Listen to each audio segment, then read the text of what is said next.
रंगा सियार पंचतंत्र की कहानी। एक बार की बात है कि एक सियार जंगल में एक पुराने पेड़ के नीचे खड़ा था। पूरा पेड़ हवा के तेज झोंके से गिर पड़ा।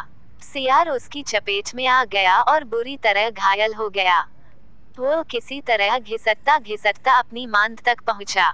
कई दिन बाद वह मांद से बाहर आया। उसे भूख लग रही थी। शरीर कमजोर हो गया था, तभी उसे एक खरगोश नजर आया। उसे दबोचने के लिए वह झपटा। सियार कुछ दूर भागकर हौंफने लगा। उसके शरीर में जान ही कहाँ रह गई थी। फिर उसने एक बटेर का पीछा करने की कोशिश की। यहाँ भी वह असफल रहा। हिरण का पीछा करने की तो उसकी हिम्मत भी न हुई। वह खड़ा सोचने लगा। शिकार वह कर नहीं पा रहा था। भूखों मरने की नौबत आई ही समझो। क्या किया जाए। वह इधर उधर घूमने लगा, पर कहीं कोई मरा जानवर नहीं मिला। घूमता घूमता वह एक बस्ती में आ गया। उसने सोचा शायद कोई मुर्गी या उसका बच्चा हाथ लग जाए। सो वो इधर उधर गलियों में घूमने लगा। तभी कुत्ते भान भान करते उसके पीछे पड़ गए। सियार को जान बचाने के लिए भागना पड़ा। गलियों में घुसकर उनको छकाने की कोशिश करने लगा, पर कुत्ते तो कस्बे की गली गली से परिचित थे। सियार के पीछे पड़े कुत्तों की टोली बढ़ती जा रही थी और सियार के कमजोर शरीर का बल समाप्त होता जा रहा था। सियार भागता हुआ अंग्रेजों की बस्ती में आ पहुंचा था। वहां उसे एक घर के सामने एक बड़ा ड्रम नजर आया। वह जान बचाने के लिए उसी ड्रम में कूद पड़ा। ड्रम में अंग्रेज ने कपड़े रंगने के लिए रंग घोल रखा था। कुत्तों का टोला भौंकता चला गया। सियार सांस रोककर रंग में डूबा रहा। वह केवल सांस लेने के लिए अपनी थूथनी बाहर निकालता। जब उसे पूरा यकीन हो गया कि अब कोई खतरा नहीं है, तो वह बाहर निकला। वह रंग में भीग चुका था। जंगल में पहुंचकर उसने देखा कि उसके शरीर का सारा रंग हरा हो गया है।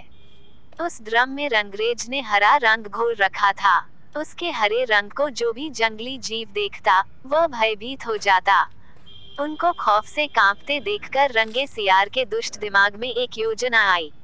रंगे सियार ने डरकर भागते जीवों को आवाज दी, भाइयों, भागो मत, मेरी बात सुनो। उसकी बात सुनकर सभी भागते जानवर ठिठके। उनके ठिठकने का रंगे सियार ने फायदा उठाया और बोला, देखो देखो मेरा रंग।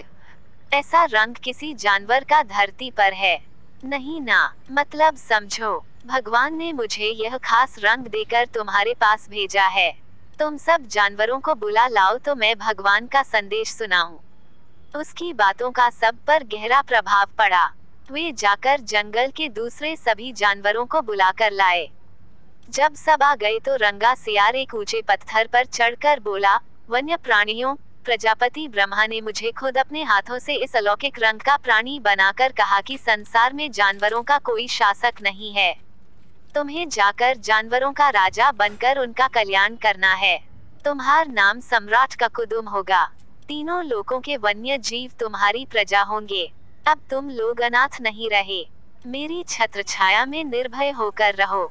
सभी जानवर वैसे ही सियार के अजीब रंग से चकराए हुए थे। उसकी बातों ने तो जादू का काम किया। शेर, बाघ व चीते की भी ऊपर की सांस ऊपर और नीचे की सांस नीचे रह गई। उसकी बात काटने की किसी में हिम्मत न हुई। देखते ही देखते सारे जानवर उसके चरणों में लौटने लगे और एक स्वर में बोले, हे ब्रह्मा के दूत, प्राणियों में श्रेष्ठ ककुदुम, हम आपको अपना सम्राट स्वीकार करते हैं। भगवान की इच्छा का पालन करके हमें बड़ी प्रसन्नता होगी। एक बूढ़े हाथी ने कहा, हे सम्राट, अब हमें बताइए कि हमारा क्या कर्तव्य है। रंगा सियार सम्राट की तरह पंजा उठाकर बोला, तुम्हें अपने सम्राट की खूब सेवा और आदर करना चाहिए। उसे कोई तकलीफ नहीं होनी चाहिए। हमारे खाने पीने का शाही प्रबंध होना चाहिए। शेर ने सिर झुकाकर कहा, महाराज, ऐसा ही होगा। आपकी सेवा करके हमारा जीवन धन्य हो जाएगा। बस सम्राट ककुदुम बने रंगे सियार के शाही ठाठ हो गए। वह राजसी शान से रहने लगा। कई लोमड़ियां उसकी सेवा में लगी रहती, भालू पंखा झुलाता। सियार जिस जीव का मांस खाने की इच्छा जाहिर करता, उसकी बलि दी जाती। जब सियार घूमने निकलता तो हाथी आगे आगे सूंड उठाकर बिगुल की तरह चिंघाड़ता चलता। दो शेर उसके दोनों ओर कमांडो बॉडीगार्ड की तरह होते। रोज ककुदुम का दरबार भी लगता। रंगे सियार ने एक चालाकी यह कर दी थी कि सम्राट बनते ही सियारों को शाही आदेश जारी कर उस जंगल से भगा दिया था। उसे अपनी जाति के जीवों द्वारा पहचान लिए जाने का खतरा था। एक दिन सम्राट ककुदुम खूब खा पीकर अपने शाही मांद में आराम कर रहा था कि बाहर उजाला देखकर उठा। बाहर आया तो चांदनी रात खिली थी। पास के जंगल में सियारों की टोलियां हू एसएसएस की बोली बोल रही थी। उस आवाज को सुनते ही ककुदुम अपना आपा खो बैठा। उसके अंदर के जनजात स्वभाव ने जोर मारा और वह भी मुंह चांद की ओर उठाकर और सियारों के स्वर में मिलाकर हू हू करने लगा। शेर और बाघ ने उसे हू हू करते देख लिया। वे चौंके। बाघ बोला, अरे ये तो सियार है, हमें धोखा देकर सम्राट बना रहा, मारो नीच को। शेर और बाघ उसकी ओर लपके और देखते ही देखते उसका तिया पांचा कर डाला।